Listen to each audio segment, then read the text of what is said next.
Peki bugünkü programımız ne? Bugünkü programımız var. Biz Hatay'ı şey yaptık. Hatay'a girdik. Diğer ilçelerimizden başka ilçelerimizden. Merkez mesela Kırıkhan. Şimdi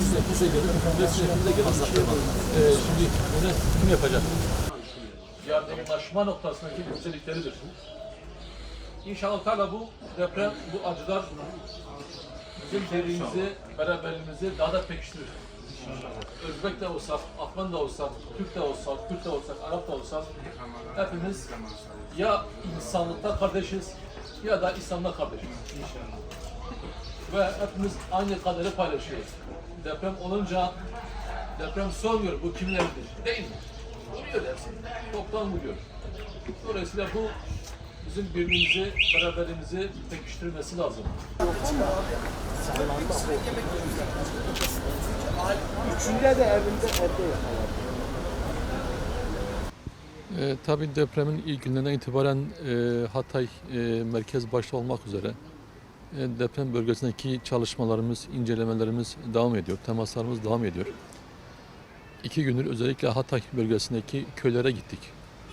Malumunuzdur köyler pek gözde olmayan, medya basında yer verilmeyen, bazen de kendi kadarıyla baş başa bırakılmış yerlerdir.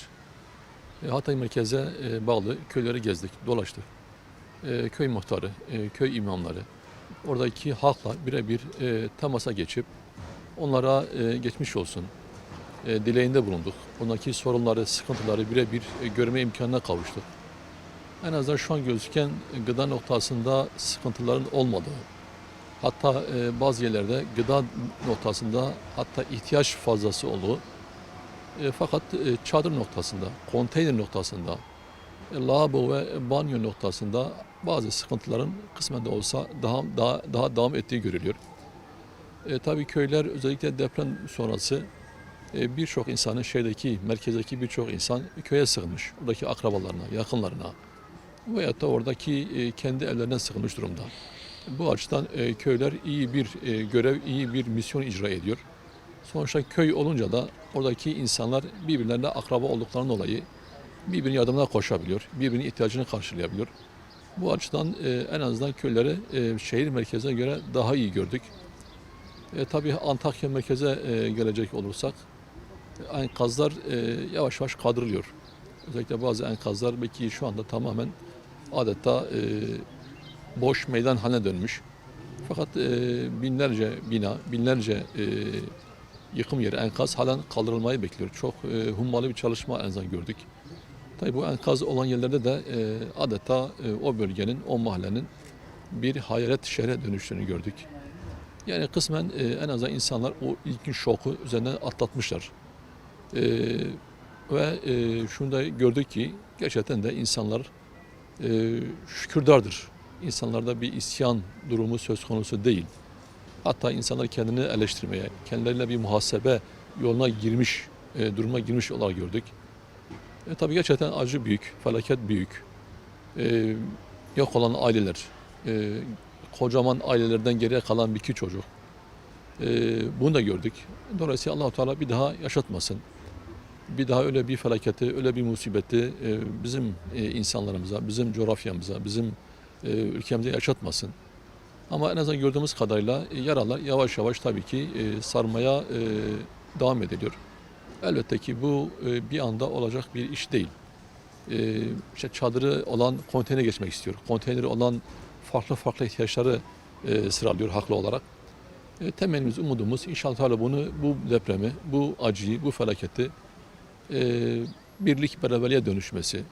Bundan halk olarak, millet olarak, ümmet olarak gereken dersi, maddi ve manevi olarak gereken dersi çıkarmamızdır. Buradan tekrar bütün kardeşlerimize, halkımıza geçmiş olsun diyorum. Vefat edenlere Allah'tan rahmet diliyorum. Şu anda hastanede olan, yaralı olan kardeşlerimize de Allah'tan acil şifalar diliyorum. İnşallah Teala tez elden birlik, beraberlik içerisinde bütün bu insanlarımızı, kardeşlerimizin bir an önce kalıcı konutlara, kalıcı evlere ulaşması ve bu acının, yaralarının elbette ki olmuşa, ölmüşe çare yoktur. Fakat en azından kalıcı konutlara girmesi ve hayatın bir an önce normale kavuşmasını temenni ediyoruz, ümit ediyoruz. Şunu ifade etmek istiyorum, gerçekten de bizim halkımız, kardeşlerimiz kadir-şinas, cömert, kerim, yardımseven insanlar.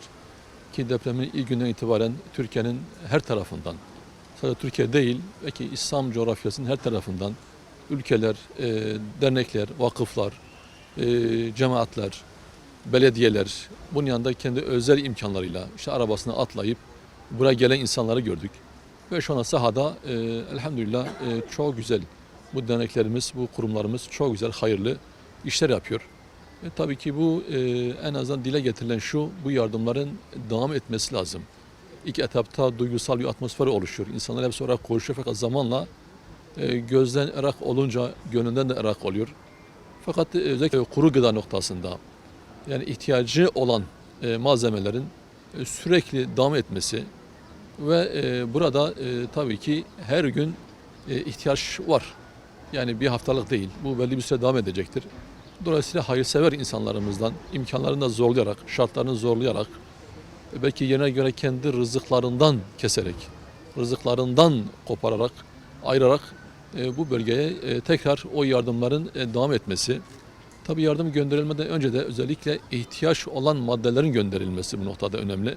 Yoksa gerçekten de hep aynı malzemeye de ihtiyaç fazlası malzeme olduğu zaman da bunlar israf ediliyor. Bunlar gereksiz oluyor. Dolayısıyla o var olan enerjimizi, var olan imkanlarımızı ihtiyaç olan maddeleri önceleyerek gönderirsek çok daha hayırlı bir iş yapmış olacağız.